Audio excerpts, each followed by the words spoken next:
गुस्से पर रखे काबू, एक औरत की दर्द भरी अनोखी कहानी। थोड़ा समय निकालकर जरूर पढ़ें।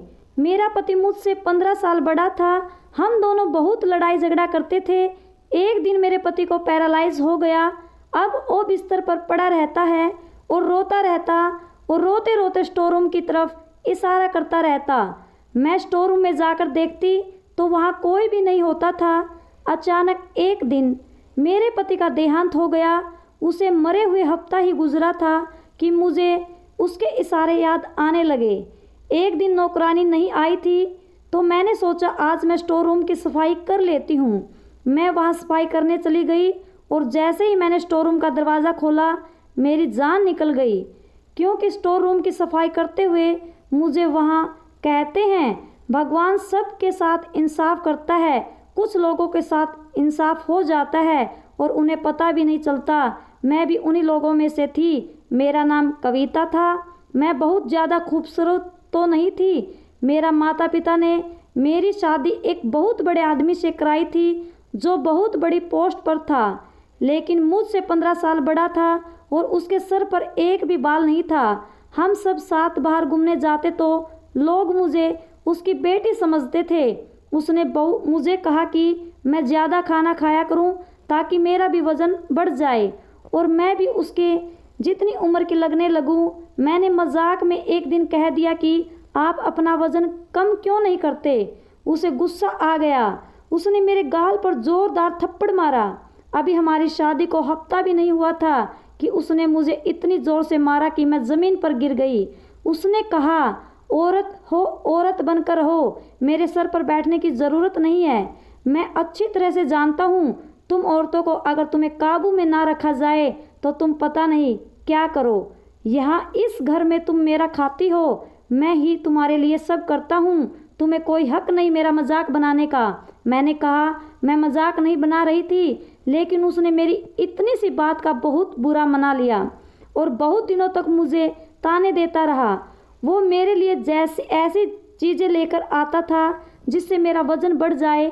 कभी मेरे लिए पिज़्ज़ा लेकर आता, कभी बर्गर। मुझे ये सब खाने की आदत नहीं थी, इसलिए मेरा पेट खराब हो गया। पर उसने तब भी कहा अगर तुम खाओगी तो यही चीज़ें खाओगी, वरना नहीं खाओगी। उल्टी सीधी चीज़ें खाने से मेरा वज़न तो बढ़ गया, लेकिन मैं बहुत बेढंगी सी लगने लगी थी। सब मुझे कहने लगे शादी के बाद तुम्हें क्या हो गया, पहले तो अच्छी खासी खूबसूरत हुआ करती थी, इतनी जल्दी वज़न बढ़ा लिया। मेरे ऊपर जो जाती हो रही थी वो किसी को बता भी नहीं सकती थी। उस आदमी ने मुझ पर हाथ उठाया, मुझे मेरे माता पिता और दुनिया वालों के सामने रुसवा किया, मेरे घर वालों को गोलियां दी, ज़रा भी इज्जत नहीं करता। मुझे लगा था कि चलो जो भी हो मेरा पति है, मेरा खर्चा तो उठाएगा ही, लेकिन अब तो उसने वो भी बंद कर दिया। मुझे कहने लगा अपना खर्चा खुद उठाओ, मेरे पास तुम्हारे लिए पैसे नहीं हैं। अगर पैसे चाहिए तो अपने लिए नौकरी तलाश कर लो। जीवन में सुकून जैसे कहीं खो सा गया था। रोज़ कोई ना कोई हंगामा ज़रूर करता। मैंने स्कूल में नौकरी करनी शुरू कर दी। मेरी हालत इतनी ख़राब हो गई थी कि कभी कभी तो मैं अपने स्टूडेंट के सामने ही रोने लग जाती। जब मैं उनको अपने पति के बारे में बताती तो वो सुनकर हैरान रह जाती। मेरे पास कोई भी नहीं रहा था जिससे मैं अपना दुख बता सकती। मेरे पति का कहना था जब तक पत्नी को मारो नहीं वो सीधी नहीं चलती और सर पर चढ़कर बैठ जाती है, इसलिए मैं अपनी पत्नी को बिना वजह ही मार लेता हूँ। अपने दोस्तों और रिश्तेदारों के सामने मेरी बेइज्जती करता रहता। हमारे यहाँ कोई संतान भी नहीं हो रही थी। मैं बहुत परेशान थी, लेकिन किसी को कुछ पता भी नहीं सकती थी। सबसे झूठ बोलना पड़ता था कि सब कुछ ठीक चल रहा है, अच्छी भली ज़िंदगी गुजर रही थी। ना जाने क्यों मेरे माता पिता ने मेरी शादी इस जैसे आदमी से कर दी। मैं हर तरह से कोशिश करती कि मैं उसे पसंद आ जाऊं, उसकी हर पसंद नापसंद का ख्याल रखती। वो जो कहता मैं वही करती, उसकी हर बात मानती। लेकिन मैं उसकी बात मानूं या ना मानूं उसे मुझ पर गुस्सा ही आता रहता था। कभी कभी तो मुझे लगता था वो किसी और को पसंद करता है या कोई बात है जिसका गुस्सा वो मेरे ऊपर उतारता है, क्योंकि मुझ पर गुस्सा करने के बाद वो अपने दोस्तों के साथ बाहर चला जाता, उनके साथ घूमता फिरता, हंसी मजाक भी करता और बहुत खुश रहता था। उसके दोस्त भी हमारे घर आते जाते थे और जब उसके दोस्त हमारे घर आते तो मेरा सारा दिन खाना पकाने में निकल जाता। मैं फिर भी उससे कुछ नहीं कहती, सोचती शायद अब वो खुश हो जाएं, लेकिन वो तो किसी हाल में खुश रहने वाला नहीं था। मुझे समझ नहीं आ रहा था कि ये सब क्या हो रहा है मेरे साथ। कभी तो लगता था कि मुझे किसी की नज़र लग गई है या किसी ने मेरे ऊपर काला जादू करा दिया है, क्योंकि जो कुछ भी मेरे साथ हो रहा था वो सबसे समझ से परे था। मेरा पति जिस ऑफिस में काम करता था वहाँ खूब रिश्वत लिया करता था। नई से नई गाड़ियाँ, मोबाइल बदलता रहता, अपने लिए अच्छी से अच्छी चीज़ लेकर आता, अपने हर शौक़ पूरे करता, लेकिन उसे मेरे खर्चे का ज़रा भी ख्याल नहीं था। मैं अपने सारे खर्चे खुद पूरे करती। अब तो हम अपने मोहल्ले में भी मशहूर हो गए थे कि ये लोग बहुत लड़ते हैं। हमारी लड़ाई भी ज़्यादा ही हुआ करती थी, लेकिन एक दिन तो हद हो गई जब उसने मुझसे बिना वजह ही लड़ना शुरू कर दिया। मेरे पति ने ज़ोर ज़ोर से चिल्लाना शुरू कर दिया। उसने कहा, मैंने तुमसे कहा था आज मेरे लिए अच्छा खाना बनाना और तुमने दाल बनाकर रख दी। मैंने कहा, अगर अच्छा खाना खाना है तो उसके लिए पैसे भी देते हैं ना। मेरे पास पैसे नहीं है और अभी मेरी सैलरी भी नहीं मिली है। वो इस बात को लेकर खूब लड़ा और कहने लगा, मुझे तुम्हारे साथ रहना ही नहीं है, तुम मुझे अच्छी ही नहीं लगती, आज तक तुमने मेरे दिल में जगह नहीं बनाई। बात कहाँ से शुरू हुई और कहाँ चली गई पता ही नहीं चला। और कहने लगा, मैं तो तुम्हारे साथ मजबूरी में रह रहा हूँ। वो बहुत ज़्यादा चीख रहा था और गुस्से में था, जिसकी वजह से उसका बीपी बढ़ गया और उसको दौरा पड़ गया। मुझे समझ नहीं आ रहा था कि मैं क्या करूं। रात का समय था। मैं उसे हॉस्पिटल लेकर गई। डॉक्टर ने कहा, आपने आने में देर कर दी, आपके पति को पैरालाइज हो गया है। अब ना ये चल सकते हैं ना बोल सकते हैं, इनका पूरा शरीर बेकार हो गया है। बस ये अपनी दोनों आंखें और 3-4 उंगलियां ही हिला सकते हैं। मेरे पति ने गुस्सा किया और गुस्से में आकर अपना ही नुकसान कर लिया। गुस्से की वजह से उनका बीपी हाई हुआ और अटैक आ गया। खैर हफ्ते भर हॉस्पिटल में रहे, फिर घर आ गए। अब मैं ही उनका ख्याल रखा करती थी। वो बोल नहीं सकता था, ना ही हिल सकता था, लेकिन उसे अपने किए पर अब भी कोई अफसोस नहीं था। मैं भी इन सब से खुश नहीं थी। वो जैसा भी था मेरा पति था। मैं नहीं चाहती थी कि उसके साथ कभी ऐसा कुछ हो। एक पत्नी कभी भी अपने पति का बुरा नहीं सोच सकती, चाहे पति जैसा भी हो। अब तो हमारे घर में पैसों की भी परेशानी होने लगी। मैं नौकरी भी करती, घर का काम भी करती और उससे भी संभालती। अब उसकी आंखें बदलने लगी थी। वो सोचने लगा था कि मेरी पत्नी, जिसके साथ मैंने इतना बुरा किया, उससे मारा पीटा, उस पर गुस्सा किया, अब भी वो मेरा इतना ख्याल कर रही है, मेरी खिदमत कर रही है। एक दिन मेरे पति ने मुझे अजीब सा इशारा किया। मैं समझी नहीं कि वो क्या कह रहा है। उसने अपनी उंगली से इशारा किया था। मुझे लगा कि वो कुछ कह रहा है, मुझे बाथरूम जाना है या मुझे भूख लगी है, लेकिन आज उसने जो इशारा किया वो अलग था। वो स्टोर रूम की तरफ इशारा कर रहा था, लेकिन इसका मतलब ये नहीं था कि उसे स्टोर रूम जाना है। मैंने उससे पूछा, क्या हुआ आपको? आप स्टोर रूम की तरफ इशारा क्यों कर रहे हो? क्या आपको स्टोर रूम जाना है? तो उसने मना कर दिया। मैंने घर में एक नौकरानी रख ली थी, क्योंकि मैं आधे दिन घर में रहती थी और अपनी नौकरी भी नहीं छोड़ सकती थी। अगर मैं नौकरी नहीं करती तो घर का खर्चा कैसे चलता, इसलिए मैंने एक नौकरानी रख ली। ऑफिस वालों ने मेरे पति का हिसाब भी क्लियर कर दिया था। अब वो भी नौकरी पर नहीं जा सकता था, इसलिए उनकी तनख्वाह भी आनी बंद हो गई थी और जो उसकी अभी तक की तनख्वाह और फंड है उनको मिलने में थोड़ा टाइम लगेगा। जब मैं उनको फ़ोन करती तो वो कोई बहाना बना लेते। वो पैसे भी हमें नहीं मिल रहे और मेरे पति का काम ऐसा था, उसे बहुत लोग जानते थे और उससे डरते थे। उसके दस्तक के बगैर फाइल पूरी नहीं होती थी, इसलिए उसे लाखों रुपए की रिश्वत भी देते थे। उसके कुछ रिश्तेदार थे जो पहले तो पैसों के चक्कर में उसके आस पास रहते थे, लेकिन जैसे ही उसका बुरा समय आया सब ने साथ छोड़ दिया। अब उसे एहसास हुआ कि मेरे बुरे समय में मेरी पत्नी ही मेरे साथ है। वो रोज़ रात को स्टोर की तरफ इशारा करता और रोता रहता। उसे देखकर मुझे भी रोना आ जाता था, क्योंकि मुझसे उसकी ऐसी हालत देखी नहीं जाती थी। हमारी शादी को 5 साल हो गए थे और इन 5 सालों में उसने मुझे चैन का सांस लेने नहीं दिया था। हर रोज़ मेरा खून जलाता था, बहुत तकलीफ दी है उसने मुझे, लेकिन मैंने उसे माफ़ कर दिया था। शायद उसको उसके किए की सज़ा मिल गई थी। मैं उसे और सज़ा नहीं देना चाहती थी। वो रोता रहता था और बार बार इशारा करता। मैं उसके इशारे पर जाकर देखती, लेकिन मुझे वहाँ कुछ नहीं मिलता। ना उसकी कोई चीज़ वहाँ थी और ना कोई ऐसी चीज़ थी जो उसे चाहिए हो। अब बार बार इंसान एक चीज़ की तरफ इशारा कर रहा है, इसका यही मतलब है कि कोई बात तो ज़रूर है, लेकिन मैं समझ नहीं पा रही थी। एक दिन उसकी कज़न हमारे घर आ गई और हैरत की बात है वो उससे तो नहीं मिली, लेकिन मुझसे अजीब गरीब बातें कर रही थी। कहने लगी, तुम्हारे पति की तनख्वाह और फंड के पैसे कब मिलेंगे? मैंने कहा, पता नहीं, मैं तो रोज़ फ़ोन करती हूँ, वो लोग कुछ ना कुछ बहाना बना देते हैं। कहने लगी, बहुत सारे पैसे होंगे ना, तुम इतने पैसों का क्या करोगी? मैंने कहा, अपने पति का इलाज कराऊंगी, हो सकता है दूसरे शहर में इनका इलाज हो जाए। तो मुझसे पूछने लगी, कहीं तुम्हारे पति ने दूसरी शादी तो नहीं कर रखी थी? मैंने कहा, मुझे नहीं पता, लेकिन वो मुझे अपने पैसे नहीं देते थे। बोली, तब तो ज़रूर इसने दूसरी शादी कर ली होगी। मैंने कहा, अगर ऐसा होता तो वो औरत अभी तक यहाँ आ गई होती, लेकिन मेरे पति ने मुझे ऐसा कुछ नहीं बताया और ना ही उसने मुझसे छुपाकर दूसरी शादी की है।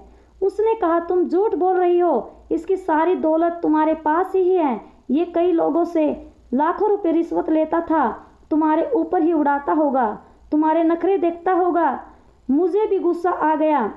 मैंने कहा, देखो, मैं खुद नौकरी करती हूँ, सर्दी हो या गर्मी या मेरी तबीयत खराब हो, मैं ज़रूर अपनी नौकरी पर जाती थी। महीने के 30 दिन अपना सर खपाने के बाद मुझे 30,000 रुपये मिलते हैं और वो भी घर के खर्चे में ख़त्म हो जाते। तुम्हें उसके पैसे चाहिए तो खुद तलाश कर लो, उसके पैसे भी, उसकी दूसरी पत्नी भी, अगर मिल जाए तो मुझे बता देना। उसमें कहा, तुम बहुत बदतमीज़ हो और तुम्हारा पति भी ऐसा ही था, इसलिए आज इस हाल में पड़ा है। तुम देखना कहीं तुम भी इसी हाल में ना पहुंच जाओ। आज वो लोगों का मोहताज है, कल तुम्हें भी मोहताज ना बन जाना। अगर ऐसा हुआ तो तुम्हें दोनों का ख्याल कौन रखेगा? तुम तो तड़प तड़प कर भगवान को प्यारे हो जाओगे। मैं उसकी बातें सुनकर हैरान रह गई और सोचने लगी, कैसी दुनिया है ये, लोग किसी भी हाल में आपको नहीं छोड़ते। मैंने उससे अब भी तमीज़ के साथ कहा कि तुम यहाँ से जा सकती हो, फिर वो चली गई। मैंने सब बात अपने पति को बताई। वो सुन भी रहा था, समझ भी रहा था और रो रहा था। वो मुझसे शायद बातें करना चाहता था, लेकिन अब वो बोल नहीं सकता था। अगले दिन मैंने डॉक्टर से चेकअप करवाया तो डॉक्टर ने भी यही कहा कि इनके ठीक होने की उम्मीद बहुत कम है। अभी तो ये ऐसे ही रहेंगे, आगे भगवान की मर्जी, लेकिन अगर आपको चाहे तो किसी और डॉक्टर को दिखा सकती हो या किसी और शहर ले जा सकती हो। डॉक्टर हर माह आकर चेक करते थे, लेकिन कोई अच्छी खबर नहीं मिल रही कि बस मेरा पति बार बार स्टोर रूम की तरफ इशारा करता रहता और मैं समझ नहीं पाती कि वो क्या कहने की कोशिश कर रहा है। वो यूं ही रोता रहता। डॉक्टर कहते, अगर ये रोते रहेंगे तो इनकी आंखें खराब हो जाएंगी और दवाई भी असर नहीं करेगी। मैं उन्हें समझाती और कहती कि आप रोया ना करें, सब्र करें। एक दिन जब सवेरे में उनको जगाने गई तो मैंने देखा कि वो जाग नहीं रहे थे। तब मुझे एहसास हुआ कि वो इस दुनिया में नहीं रहे। मेरे पैरों तले ज़मीन निकल गई। मैंने डॉक्टर को बुलाया। उन्होंने कहा इनका देहांत हो चुका है और इनके लिए यही अच्छा हुआ, क्योंकि ये जीने की उम्मीद छोड़ चुके थे और बहुत तकलीफ में थे। अच्छा हुआ इन्हें भगवान ने बुला लिया। मुझे ये सुनकर बहुत सा सदमा लगा और मैं रोने लगी। वो जैसे भी थे आखिर मेरे पति थे। उन्होंने मेरे साथ कुछ भी किया हो, लेकिन उन्हें भी जीने का हक था। मैंने पूरी इज्जत के साथ उनका किया कर्म किया। मैं कुछ समय नौकरी पर नहीं गई। मैं घर में ही रहती और मेरे साथ घर में एक नौकरानी रहती थी। वही घर का सारा काम करती थी, खाना बनाना, सफाई करना, कपड़े धोना। मेरे पति के देहांत के बाद मेरा किसी काम में दिल नहीं लगता था। एक दिन किसी ने दरवाज़ा बजाया और मुझे नौकरानी ने आकर बताया कि मुझसे कोई औरत मिलना चाहती है, उसके साथ बच्चे भी हैं। मैंने कहा, क्या नाम है उसका? उसने मुझे नाम बताया। मैंने कहा, मैं इस नाम की किसी औरत को नहीं जानती थी और ना ही उसके बच्चों को। मैंने कहा, कौन है आप? उसने कहा, मैं तुम्हारे पति की दूसरी पति हूँ। अब वो मर गया, मैं अपना और अपने बच्चों का हिस्सा लेने आई हूँ। तुम्हारे पति ने 3 साल पहले मुझसे छुप कर शादी कर ली थी और 3 साल में मेरे 2 बच्चे भी हैं। अब मैं अपना हक लेने तुम्हारे पास आई हूँ। जब मैंने ये बात सुनी तो मुझे उस औरत का ख्याल आ गया जो उस दिन हमारे घर पर आई थी। इसका मतलब वो गलत नहीं कह रही और इनके बाकी रिश्तेदार भी सही सोचते थे। मैंने कहा, तुम्हें शर्म नहीं आई एक शादीशुदा आदमी से शादी करते हुए? उसने कहा, इसमें मेरा क्या कसूर है? वो तुम्हें पसंद नहीं करता था, तुम उसे अच्छी नहीं लगती थी और मैं खूबसूरत हसीन हूँ, वो मेरे पीछे पड़ गया और मुझसे शादी कर ली। मैंने कहा, खूबसूरत तो मैं भी थी, लेकिन उससे मुझे जानबूझकर बदसूरत कर दिया। उसने कहा, मर्द ऐसा क्यों करेगा? शायद तुम्हारी किस्मत ही खराब थी। खैर छोड़ो इन बातों को, अब वो इस दुनिया में नहीं रहा, मेरा हिस्सा मुझे दे दो। मैंने कहा, वो मेरे पास कुछ नहीं छोड़ कर गया है। मैं अपना खर्चा भी अपनी नौकरी से चलाती हूँ और जो उसके फंड और तनख्वाह है वो अभी तक मिली नहीं है। जब मिल जाएगी तो मैं तुम्हें उसमें से आधे पैसे दे दूँगी। और रहा ये घर, तो घर भी किराए का है और इसे मैं चलाती हूँ, तुम्हारा पति नहीं चलाता था, वो मुझे पैसे भी नहीं देता था, तुम पर ही उड़ाता होगा अपनी सारी दौलत, तभी तो इस घर में 1 रुपया भी नहीं देता था। तुमने उसके जीते जी बहुत ऐश कर लिया, अब तुम्हें क्या चाहिए? वो औरत मुझसे लड़ने लगी और मेरे पूरे घर की तलाशी लेने लगी। मैंने कहा कि यहाँ कुछ नहीं है, जाओ यहाँ से। मेरा बीपी बढ़ने लगा, मुझे उसकी हरकत से बहुत गुस्सा आ रहा था। वो औरत बहुत जिद्दी और बदतमीज थी। जब उसे कुछ नहीं मिला तो वो चली गई और कह कर गई, मैं तुम पर नज़र रखूंगी, जब उसके पैसे आ जाएंगे तो मैं खुद लेने आ जाऊंगी, मुझे सब कुछ पता चल जाएगा। मेरी नौकरानी ने बताया कि वो उस औरत को जानती है, वो बहुत बिगड़ी हुई औरत है, अमीर आदमी को पहले फंसाती है, फिर उससे शादी करती और फिर बाद में उनके सारे पैसे ले लेती है या तलाक के नाम पर बच्चों का खर्चा मांगती है। अब पता नहीं उसने ऐसा क्यों किया, लेकिन ये अच्छी औरत नहीं है, इसको तो सारा मोहल्ला जानता है। मैंने कहा, मेरी ज़िंदगी में कुछ अच्छा नहीं हो सकता। पति ने भी मुझसे तंग किया और जाने के बाद भी मेरे गले में मुसीबत डाल गया। मैं क्या करूं? अभी मेरे पति को मरे हुए ज़्यादा समय नहीं हुआ था। मुझे बार बार अपने पति का ख्याल आता कि वो स्टोर रूम की तरफ इशारा क्यों करता था। अपने आखिर समय में भी वो यही इशारा कर रहा था। मुझ में उसकी याद बस गई थी। औरत भी बहुत अजीब होती हैं, जब किसी से मोहब्बत करती हैं तो उसकी बेवफाई भी माफ़ कर देती हैं, लेकिन मन के अंदर इतनी ताकत नहीं होती। मुझे तो आज तक ये समझ नहीं आया कि मेरे पति ने मेरे साथ ऐसा क्यों किया, जबकि मैंने तो हमेशा उसे मोहब्बत की। मैं अपने घर से भी यही सोचकर आई थी कि हमेशा अपने पति का साथ दूंगी। मैं देखने में भी अच्छी थी, लेकिन शायद उसके दिल में जगह ना बना सकी। औरत खूबसूरत है या नहीं मर्द की नज़र तय करती है। अगर कोई औरत एक बार मर्द को खूबसूरत लग जाए और अगर वो खूबसूरत ना भी हो, वो उसे अपने दिल की मलिका बनाकर रखता है। और वो कभी कभी बहुत खूबसूरत औरत भी मर्द के दिल को नहीं भाती तो उनकी हालत मेरे जैसी हो जाती है, क्योंकि आजकल तो हालात ही ऐसे थे।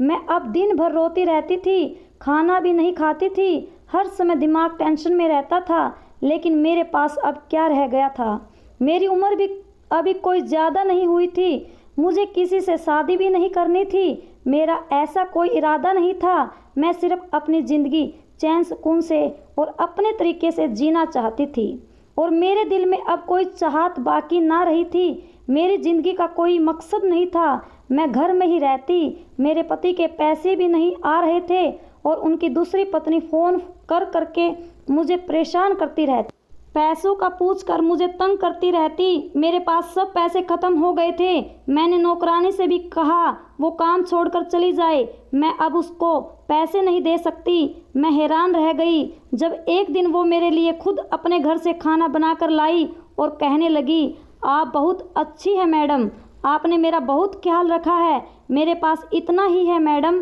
मैं आपके लिए खाना ही ला सकती हूँ। उस दिन मुझे पता चला कि अगर हम दुनिया में किसी अच्छे इंसान के साथ अच्छा करते हैं तो वो हमारे साथ उससे भी अच्छा करता है।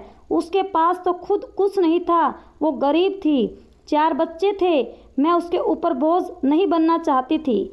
मैंने उससे कहा, अगर मेरे हालात अच्छे हो गए तो मैं तुम्हें ही काम पर बुला लूँगी और तनख्वाह भी दे दूँगी। उधर उनके ऑफिस वाले पैसे देने को तैयार नहीं थे, शायद वो पैसे खाना चाहते थे। इधर उनकी पत्नी ने मुझे तंग कर रखा था। मेरी एक दोस्त थी जिससे मैंने उधार ले रखा था और किसी तरह खाना पीना चल रहा था, वो भी ख़त्म होने वाले थे। मैं बहुत ज़्यादा परेशान थी। नौकरानी को भी मैंने हटा दिया था।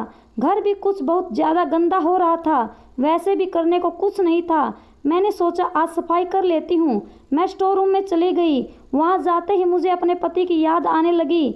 मैं सोचने लगी वो बार बार इधर इशारा क्यों करते थे। अचानक मेरा पैर फिसल गया और मेरा हाथ दीवार पर लग गया, जिससे मेरी कलाई में चोट लग गई और वहाँ का एक टाइल टूट गया।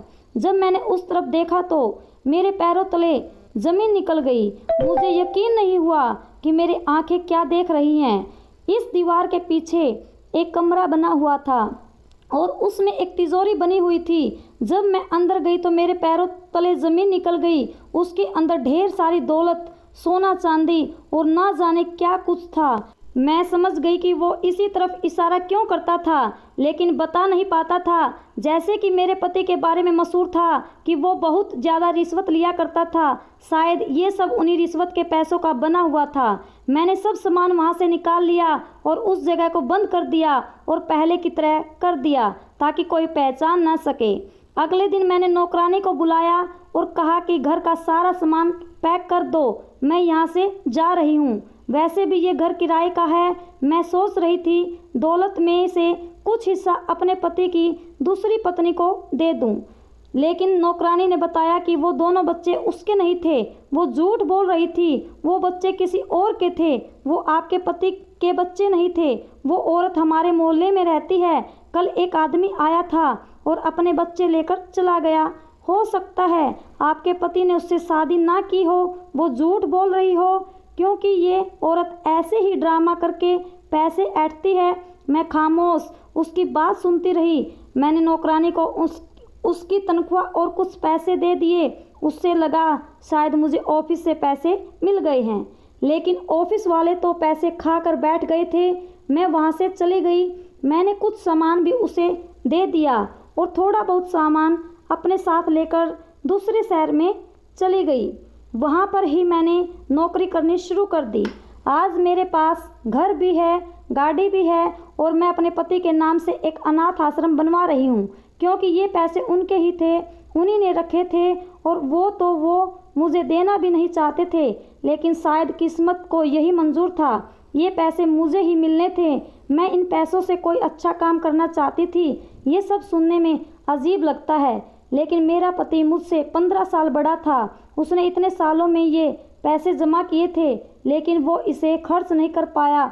यही तो जीवन है, इसमें ऊंच नीच होती रहती है। लेकिन अब मैं किसी पर भरोसा नहीं कर सकती, इसलिए दूसरी शादी नहीं करना चाहती। मैंने आगे पढ़ाई करने का फैसला किया है ताकि मैं एक अच्छी जॉब कर सकूं, क्योंकि चाहे आपके पास दौलत का दरिया क्यों ना हो, वो एक दिन ख़त्म हो ही जाता है।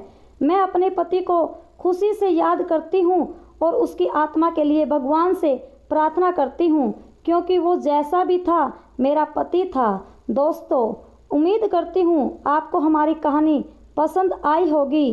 कहानी पसंद आई है तो वीडियो को लाइक करें, चैनल पर नए हैं तो चैनल को सब्सक्राइब करें। Take care, thanks for watching. धन्यवाद।